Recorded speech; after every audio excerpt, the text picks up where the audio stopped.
형제 자매 여러분, 그동안 안녕하셨지요? 코로나에도 다 무고하시리라 믿습니다. 그러면 대전 엘리사벳 형제회 5월 원례회를 시작하겠습니다. 시작 기도로 시작하겠습니다.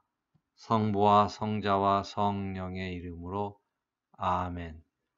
기도합시다. 지극히 높으시고 영광스러운 하느님이시여, 제 마음의 어둠을 밝혀 주소서. 주님, 당신의 거룩하고 진실한 뜻을 실행하도록 올바른 신앙과 확고한 희망과 완전한 사랑을 주시며 지각과 인식을 주소서. 아멘. 성부와 성자와 성령의 이름으로 아멘. 오늘 김일득 모세 영보님의 영성 강의는 Care for Creation의 제1부 피조물과 주님의 육화 중에서 처음 생태학과 피조물에 대해서 말씀이 있겠습니다. 네, 평화를 5월 엘리사벳 형제회 원래회 시작하도록 하겠습니다. 원래회 강의를 시작하도록 하겠습니다. 네, 제가 강의 자료 띄우도록 하겠습니다.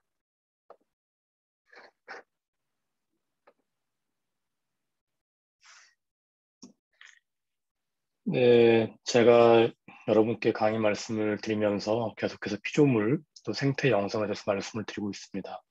교황 프란치스코의 찬미받아서 저도 아주 간략하게나마 개괄해 보았고, 지난 시간부터는 이제 제가 번역을 시작한 Care for Creation이라는 책, 피조물을 돌봄인데요. 이 책을 제가 번역을 하면서 여러분과 함께 이야기를 나누고 있습니다. 오늘은 이 아름다운 지구, 지금 보시는 화면에 이 아름다운 지구에 대한 얘기를, 그리고 이 지구에 대한 우리 프란시스칸 영성이 무엇이고 우리가 어떻게 행동해야 되는지에 대한 이야기를 이제 본격적으로 이야기를 해보도록 하겠습니다. 자, 앞으로 3개월간 3번에 걸쳐서 피조물과 주님의 육화라는 제1부를 이야기하도록 하겠습니다. 1부의 구성은 첫 번째 1부 1장이겠죠. 생태학과 피조물, 즉 우리가 얘기하는 그 생태론 혹은 생태학 아주 기초적인 부분들을 이야기하고 그것과 피조물의 관계가 무엇인지를 아주 간략하게나마 살펴보도록 하겠습니다. 그리고 다음 달 혹은 다음번 원래회 때는 피조물이 하느님이 거하시는 집인가에 대한 어떤 프란시스칸 영성적인 고찰을 하도록 하겠습니다. 세 번째로는 제1부의 마지막, 아마도 다다음 달 원래회 될 텐데요. 제1부의 마지막 부분에서 피조물 안으로 육화하신 그 하느님의 말씀을 우리가 어떻게 구체적으로 실현할 것인가에 대한 기도, 묵상, 실천 방법을 이렇게 이야기하도록 하겠습니다. 즉, 제1부 피조물과 주님의 육화라는 주제를 가지고 그에 대한 과학적인 기초적인 부분, 그에 대한 프란시스칸 영성적인 부분, 또 마지막으로 그래서 그것을 어떻게 우리가 기도하고 실천할 것인가, 실천적인 부분까지 이렇게 세 파트로 나눠져 있습니다. 각 부가, 모든 부가 이렇게 이런 전개로 나갑니다. 그래서 오늘은 생태학과 피조물이라는 주제로, 이게 여러분들 다 중고등학교 때 배웠던 내용인데요. 다시 한번 좀 더 쉽게 제가 설명을 드릴 수 있을지 모르겠습니다만 좀 더 이렇게 다시 리마인딩하는 그런 계기로, 그리고 특별히 우리가 어렸을 때 배웠던 그런 과학적인 지식들을 생태학이라는 또 하나의 생명의 흐름이라는 순환에서 함께 살펴볼 수 있도록 하겠습니다. 먼저 태양과 지구의 관계를 조금 이야기를 할게요. 우리가 이 태양계 안에 여러 가지 이제 지구라든지 다른 행성들이 있는데, 태양계 안에서는 태양계 안에 금성도 있고 화성도 있고 목성도 있고 하지만 오직 지구라는 이 행성만이 생명이 자라날 수 있고 혹은 생명이 생겨날 수 있고 생명이 자라날 수 있는 그런 필요한 조건을 제공하고 있습니다.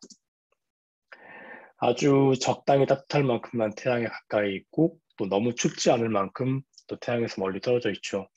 예를 들어서 금성 같은 경우에 인류가 살 수가 없어요. 뭐 400도, 600도 이렇게 올라가고 1000도까지 올라가고, 화성 같은 경우도 대체적으로 너무 춥죠. 뭐 따뜻한 곳은 영상 20도까지 올라간다고 하지만 너무 춥죠. 그래서 지금 인류 과학자들이 지구가 계속해서 너무 피폐해져 가니까 화성으로의 뭐 이주 계획도 세우고 있는 그런 일부 과학자들이 있는데 그 온도 때문에 항상 고민이고 그다음에 뭐라고 할까요? 너무 그 대기의 농도가 너무 얇아서 알맞은 중력도 제공하지 않고 굉장히 어려운 문제가 있는데 그것을 뭐 이렇게 기상천외한 방법으로 해결을 하려고 다들 노력을 하지만 아직까지도 그렇게 현실성이 있어 보이진 않습니다만 모르겠습니다. 아무튼 어쨌거나 지구가 가장 그 살기에 적합한 아주 적당히 따뜻할 만큼만 태양에 가까이 붙어 있고 또 너무 춥지 않을 만큼만 멀리 떨어져 있습니다. 그리고 여러분, 지구의 대부분의 생명체는 태양 에너지를 최초의 에너지원으로 삼습니다. 물론 그렇지 않은 아주 일부 식물군이 있다고 해요. 그러니까 이런 거죠. 빛을 받지 않아도 스스로 뭔가 에너지원을 만들어낼 수 있는, 즉 광합성을 하지 않고 무언가를 만들어낼 수 있는 그런 식물군이 있다고는 하지만 대부분의 생명체는 태양 에너지를 최초의 에너지원으로 삼습니다. 이게 무슨 말이냐면 이 지구 표면에 일단 태양 에너지가 다다르면은 식물들이 이 태양 에너지를 취합니다. 그래서 생명 유지의 아주 기본적인 요소인 당분으로 그걸 변화시켜요. 그러니까 이 태양 에너지, 빛 에너지와 열 에너지 여러 가지 태양이 뿜어내는 에너지를 식물들이 가장 먼저 취해서 그것을 당분으로 바꾼다는 거죠. 그리고 이 당분이 모든 생명체들의 그 생명 유지의 첫 번째 기본 요소입니다. 식물들이 이렇게 바꿔 놓으면 동물들이 와서 취하죠. 또 좀 빨리 좀 점프를 하자면 또 우리 인간들은 그 식물과 동물을 모두 섭취할 수 있죠.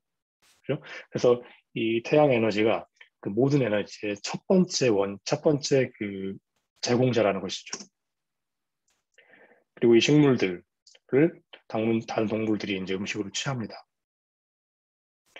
이 생명이라는 것은 식량과 즉 음식과 에너지가 있을 때만 가능한 것이고 그 모든 우리가 취하는 식량과 에너지는 태양으로부터 그 기원을 두고 있어요. 만약에 태양 에너지를 지구에 전달하지 않는다면 식물도 없는 것이고 식물이 없다면 그 식물을 취하는 다른 여러 가지 그 피조물도 동시에 없게 되는 것이죠. 따라서 이 식량과 에너지는 태양에 그 기원을 두고 있습니다. 두 번째로 살펴볼 주제는 푸른 지구입니다.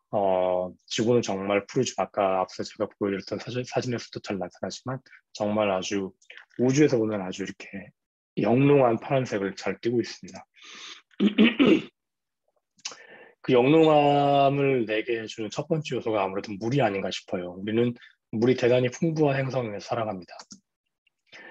참 기묘하게도 지구 표면의 70% 이상이 물이고 사람 몸의 70% 이상도 물이라고 합니다. 같은 비율이에요.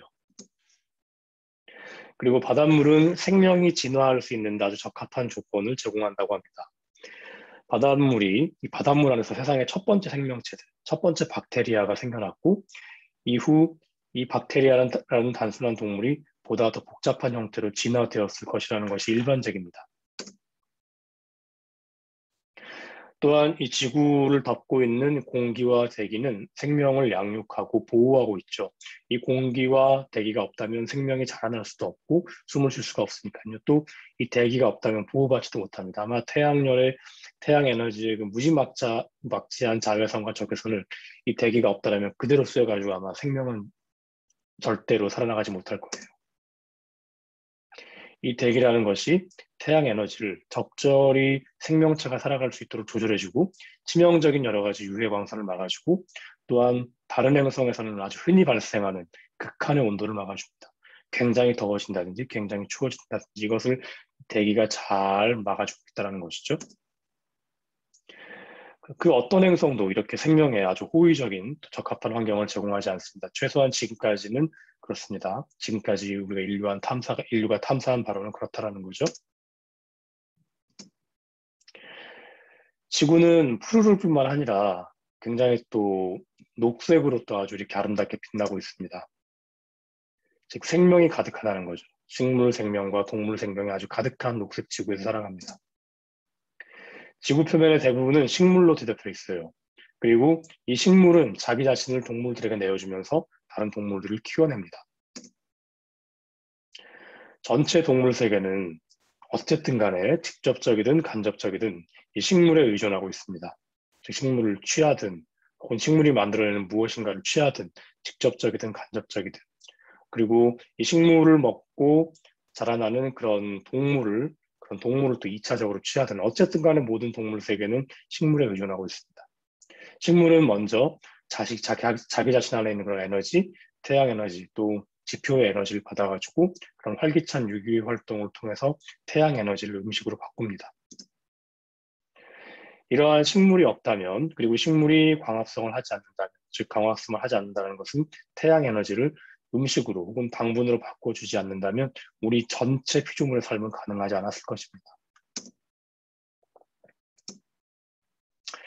그리고 지구는 생명이 아주 다양한, 그냥 한 가지 생명체만이 아니라 한 가지 종류의 생명체가 쭉 있는 것이 아니라 아주 다양한 생명체가, 정말 인류가 아직 다 밝혀내지도 못할 만큼 다양한 숫자의 생명체들이, 그런 종류의 생명체들이 생기 넘치게 살아가고 있습니다. 그 중에서 가장 흔한 동물이 무엇이냐?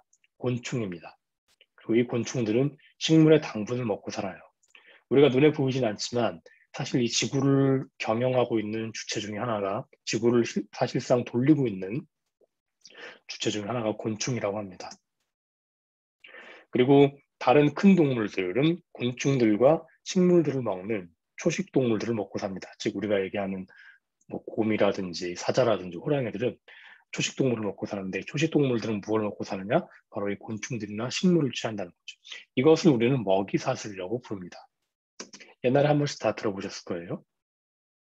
또한 눈에는 잘 보이진 않지만 동물의 사체 혹은 식물의 사체를 취해서 먹이사슬에 연결되어 있는 개체들도 있습니다. 이런 개체가 이제 주로 박테리아와 같이 아주 작은 생명체들인데, 이러한 박테리아와 같은 작은 생명체들은 식물의 사체나 동물의 사체를 분해해서 그걸 땅으로 다시 보내가지고 다시 식물의 성장에 도움을 줍니다.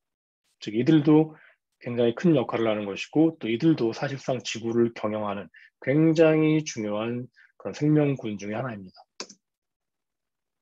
즉 식물은 태양 에너지로 자기를 먼저 키워내고, 초식 동물들이 이 식물들을 먹고, 육식 동물들은 초식 동물들을 통해서 살아가고, 그리고 이 모든 것들이 죽었을 때에는 박테리아 등 미세한 생명체들이 이들을 분해해서 다시 땅으로 보내가지고 다시 식물의 성장을 촉진시키는 것이죠. 이렇게 지구는 생명의 활동이 넘쳐나는 생기 넘치는 지구입니다. 먼저 정말 인류가 아직 다 파악하지 못할 정도로 다양한 종류의 생기 넘치는 피조물들이 존재하고, 그리고 그 안에 질서가 있는 거죠. 생태계의 질서라고 하겠죠. 식물, 동물, 그리고 다시 그 박테리아 같은 미세한 생명체들이 이렇게 분해해서 그들을 사체를 다시 땅으로 보내는 이런 아주 활기찬 순환 안에 있다는 것입니다. 이렇게 생명은 대단히 관계적이고 상호의존적입니다. 이 중에 하나라도 빠지게 되면 태양 에너지가 빠진다든지, 식물이 빠진다든지, 동물이 빠진다든지, 박테리아 같은 것들이 빠지게 되면 돌아가지가 않아요. 생명은 끊기고 말 겁니다.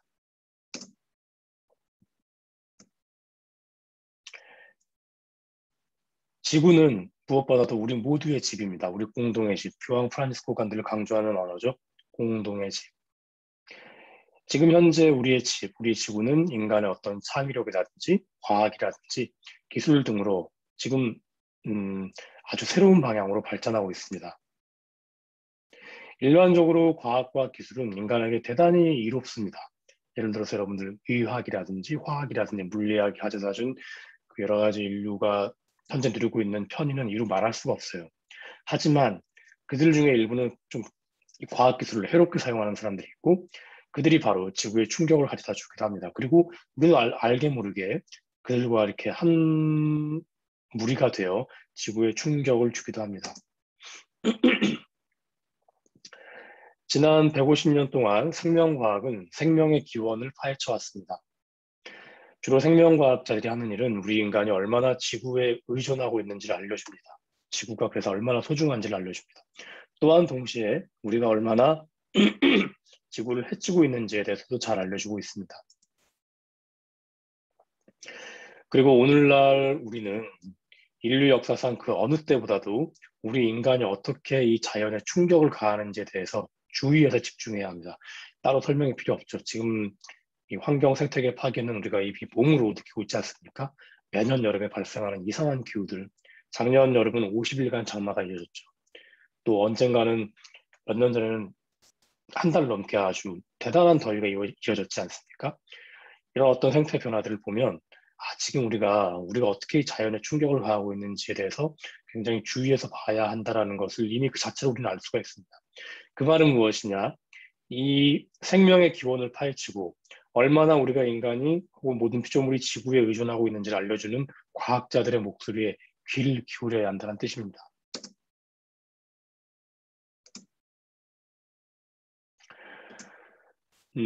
생태학이라는 단어에서 좀 볼게요. 생태학이라는 단어는 이콜로지라는 단어입니다. 이콜로지라고 해서 이코라는 단어를 어근으로 삼고 있죠. 이 생태학이라는 단어는 경제, 이코노미, 즉 같은 이코라는 어근을 가지고 있는 경제라는 단어와 마찬가지로 그리스어 오이코스에서 파생한 이코라는 단어로 시작을 합니다. 오이코스에서 이코가 온 거예요. 그래서 이콜로지 생태학, 이코노미 경제학 둘 다 집에 관련된 거죠. 이콜로지는 집에 관한 학문의 총체이고 이코노미는 집의 관리를 의미합니다. 그래서 이콜로지를 우리는 생태학 혹은 생태론으로 번역을 하고 이코노미, 지배 관리는 경제라는 단어를 쓰고 있죠. 이 이콜로지라는 단어는 생태론이라는 단어는 1960년대부터 대단히 대중적인 단어로 등장을 했습니다. 레이첼 칼슨이라는 작가가 침묵의 봄이라는 작품을 쓰는데 이 침묵의 봄에서 이제 이콜로지라는 단어를 쓰기 처음 쓴 사람은 아니지만 이것이 보편화되는데 굉장히 큰 역할을 했습니다. 이 책의 주요 내용 중에 하나가 뭐냐면 살충제가 이 환경에 끼치는 충격과 생명의 상호 연관성에 관한 글입니다. 생태계라는 단어, 즉 이콜로지라는 단어는 주로 에너지와 영양분의 순환으로 에너지와 영양분이 이렇게 순환을 하는데 그 순환으로 서로 연결되어 있는 우리 생명체들, 유기체와 또 그 생명체들의 물리적인 환경의 군집을 나타내는 것입니다. 즉 우리가 모든 생명체들이 에너지와 영양분의 순환으로 서로 간에 상호 의존적으로 연결되어 있고 그래서 무언가 벽돌 하나가 빠지면 이 순환이 끊기는 그런 아주 굉장히 어떻게 보면 유약하고 연약한 체계라는 거죠. 서로 간에 연결되어 있고 그리고 그렇게 서로 간에 연결되어 있는 유기체들이 물리적으로 어떠한 군집을 이루고 살아가는가 그 자기네들끼리 어떻게 또 서로 간에 영향을 주고받는가에 대한 것을 연구하는 학문입니다. 모든 피조물은 어떤 특정한 형태의 생태계 안에 살아갑니다. 우리 인간도 마찬가지죠. 인간들 스스로가 만들어 놓은 어떤 생태계 안에 살아가고 있어요. 그리고 환경 및 생명체 서로 간에 부지불식간에 연관되거나 영향을 주고받습니다. 그리고 이 생태계의 기본 구성 요소는 생산자, 소비자, 분해자, 기본적으로 이렇게 세 가지 구성 요소가 있습니다. 이들이 어떻게 연관되는지 볼게요.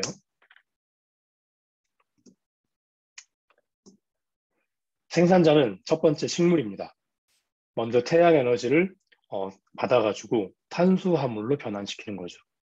즉 당분으로 변환시켜가지고 생태계의 다른 개체들이 이렇게 필요한 에너지를 몸소 생성해 줍니다. 그래서 다른 개체들이 이 식물 생산자를 섭취함으로써 이제 살아갈 수 있도록 하는 것이죠. 소비자는 대개 동물입니다. 이 생산자인 식물로부터 식량을 취합니다. 그리고 잘 모르셨겠지만 대부분의 소비자, 즉 식물로부터 에너지를 취하는 집단 중에 가장 큰 집단이 곤충입니다. 마지막으로 분해자가 있는데요. 분해자는 박테리아나 균류 같은 것을 의미합니다. 대개 다른 생명체의 사체나 폐기물이나 부산물을 취해줘. 그리고 그것을 식물 성장에 필요한 영양소로 분해해서 땅으로 퍼뜨립니다. 그래서 건강한 흙과 땅을 생산하는 거죠. 만약에 이 분해자가 없다면 지구는 쓰레기로 넘쳐날 거예요. 그래서 생산자, 소비자, 분해자들의 이 선순환의 관계가 있지 않다면 생명 자체가 불가하다는 것입니다. 하느님께서는 정말 오묘하고 정확하게도 이 관계를 맞춰놨습니다. 그런데 지금 이 관계가 인간의 잘못으로 깨지고 있습니다. 그 말은 무엇이냐면 생명의 흐름이 깨진다는 것이고 어느 순간 생명 자체가 가능하지 않게 된다는 것이죠.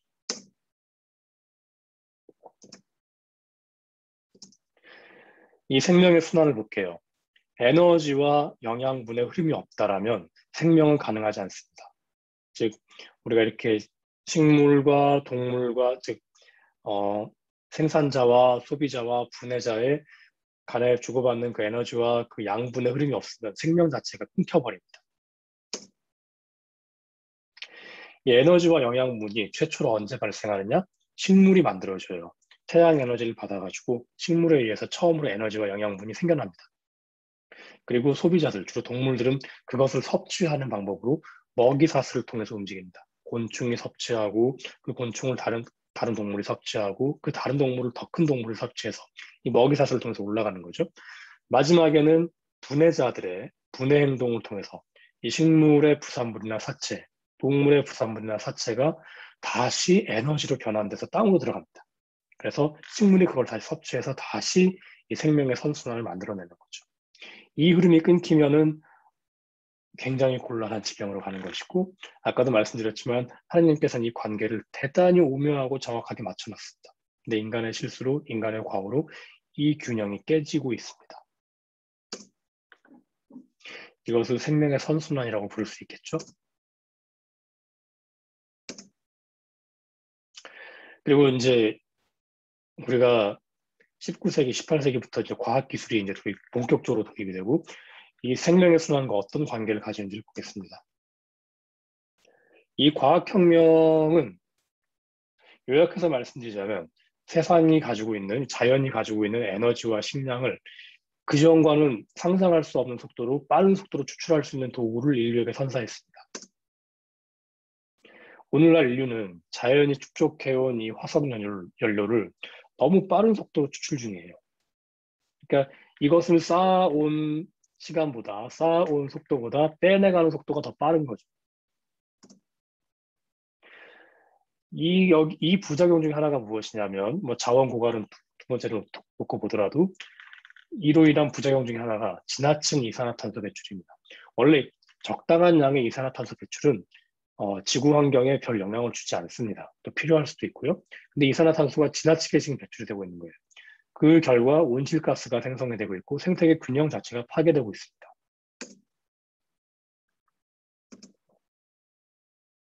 그리고 이 과학기술을 통해서 인류가 이 과학기술을 잘못 활용함으로써 의도하지 않은 충격들이 발생하고 있습니다.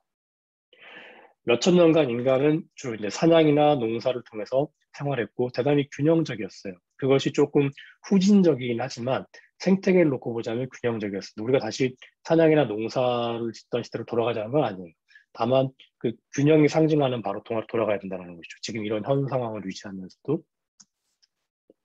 그래서 농업 자체가 일단 산업화, 대량화되면서 농약을 대량으로 살포하게 되었고, 이는 전혀 의도하지 않은 문제를 야기하기 시작했습니다. 즉, 땅과 물이 병들기 시작했다는 거죠.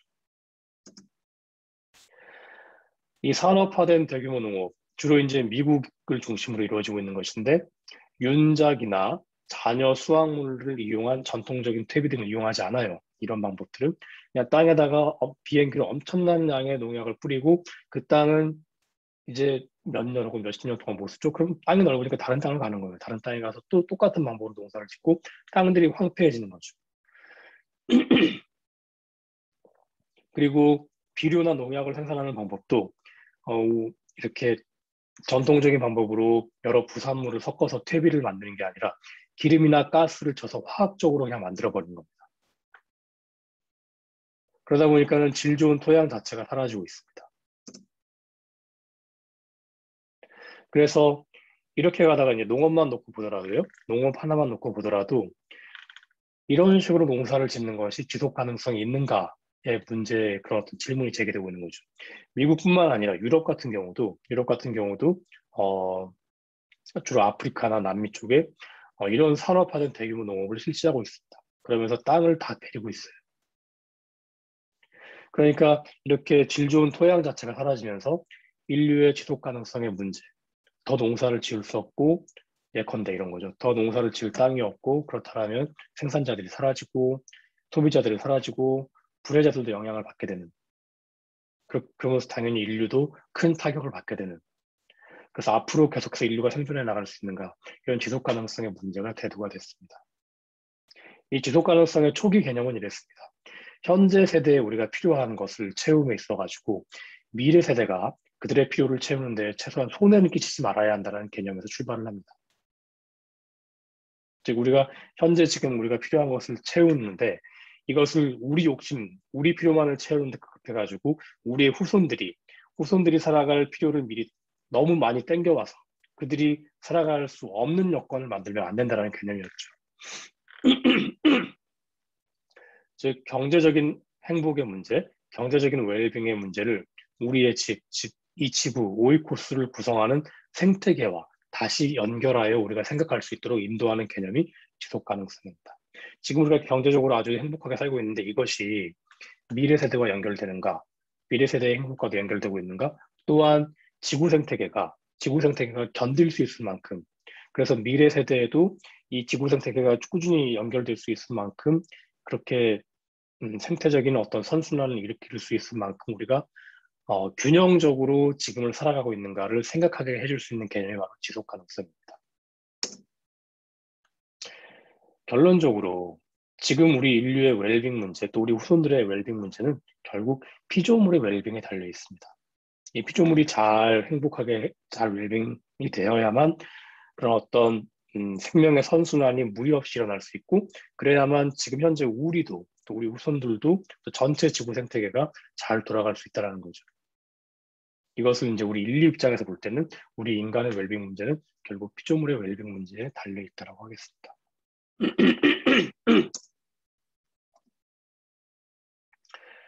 또한 핵무기라든지 전쟁이라든지 화석연료, 즉 석유나 석탄의 과도한 사용이나 지나친 산업화나 과도한 소비주의 등도 역시 생명순환의 구조에 치명타를 줍니다. 핵무기 말할 것도 없죠. 전쟁 말할 것도 없죠. 화석연료의 과도한 사용을 통한 온실가스의 배출이라든지 온실가스의 지나친 생성이라든지 또 지나친 산업화를 통한 역시 여러 가지 공해, 물을 베린다든지 공기를 베린다든지 과도한 소비주의를 통해서 무차별한 생태계 파괴, 내가 지금 구입할 수 있는 것을 최대한으로 구입을 하겠다.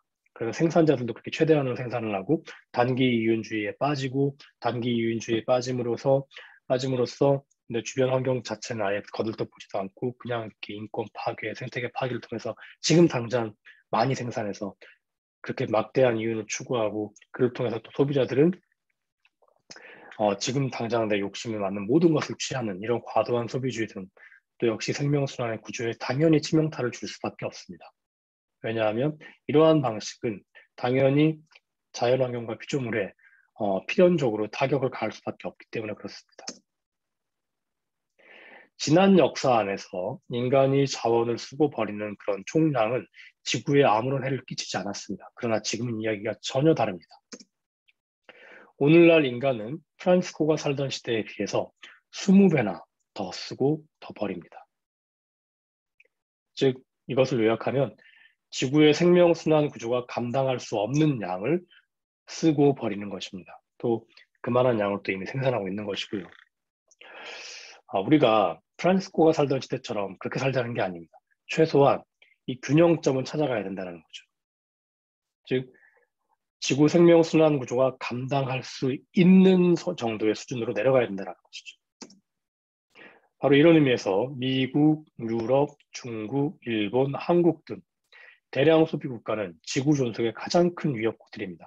실제로 우리나라 같은 경우에 기후 악당 혹은 지구 생태계를 파괴하는 악당 6위에 랭크가 되는 걸로 알고 있습니다.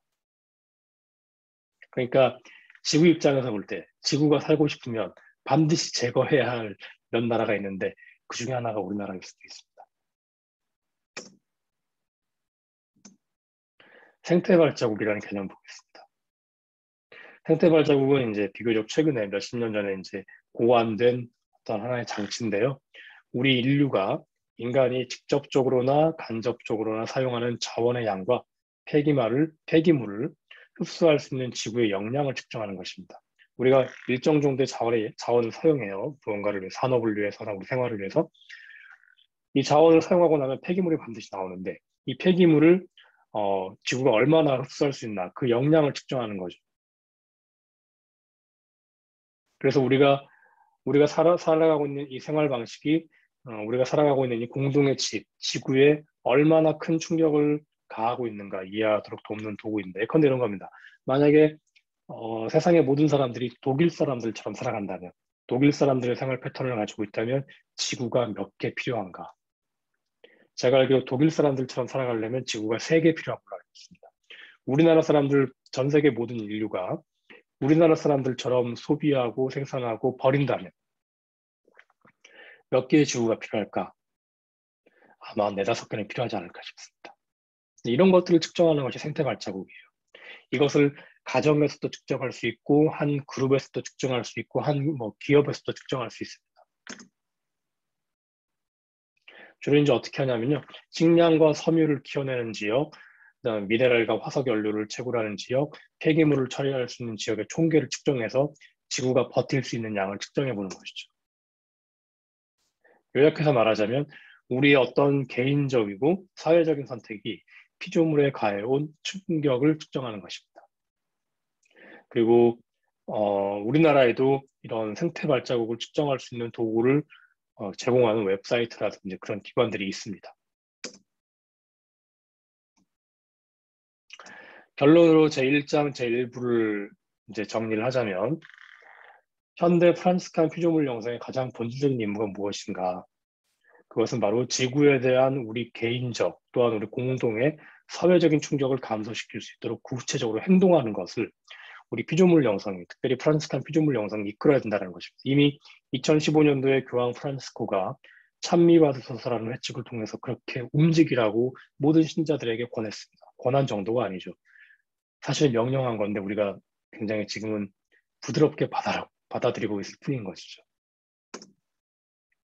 생명과학자들은 현대 그리스도인들에게 우리 피조물이 어떻게 조직되어 있는지, 어떻게 구성 요소들이 서로 간에 관계하고 있는지에 대한 매우 중요한 통찰을 제공합니다. 그래서 과학적으로도 우리가 잘 들여다봐야 되고 과학자들의 이야기에 귀를 기울여야 합니다. 그래서 과학자들은 피조물들이 어떻게 유기적으로 상호작용하고 있는지, 어떻게 서로 간에 의존하고 있는지, 그래서 이 벽돌 하나가 빠지면 우리에게 어떤 파국이 일어나는지를 잘 설명해주고 있고, 그래서 어떻게 지구가 생명을 정말 조화롭게 관장하고 있는지에서 알려줍니다. 그리고 우리는 이런 과학의 통찰을 받아들여가지고 하느님 안에서 프란시스칸 전통과 영성 안에서 삶과 행동으로 피조물을 돌보아야 하는 것입니다. 즉 과학적인 통찰을 받아들여서 오늘 주로 이제 이런 과학의 기초적인 얘기들을 했는데 다음 시간에는 이제 프란시스칸 영성 안에서 이 기초들을 어떻게 우리가 다시 똑같은 내용을 돌아볼 것인가를 이야기할 텐데 이 과학적인 통찰을 받아들여가지고 우리 프란시스칸 전통과 영성 안에서 삶과 행동으로 이 피조물을 돌보아야 한다는 것이죠.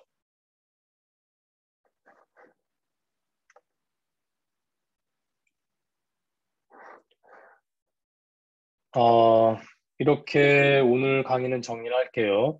이제 제가 번역하고 있는 피조물을 돌봄이라는 이 책의 제1부 제1장을 봤습니다. 말씀드렸다시피 제1부는 피조물 영성의 기초를 닦는 부분인데요. 기초를 닦는 부분인데 먼저 과학적인 부분을 봤고요. 다음 시간은 이제 프란시스칸 영성에서 이 피조물을 어떻게 보고 있는가를 이제 함께 이야기하도록 하겠습니다. 어렵지 않았을 것이라고 믿고요. 제가 다만 재미있게 말씀을 못 드려서 죄송할 따름입니다. 네, 그러면 다음 달에 뵙도록 하겠습니다. 수고하셨습니다.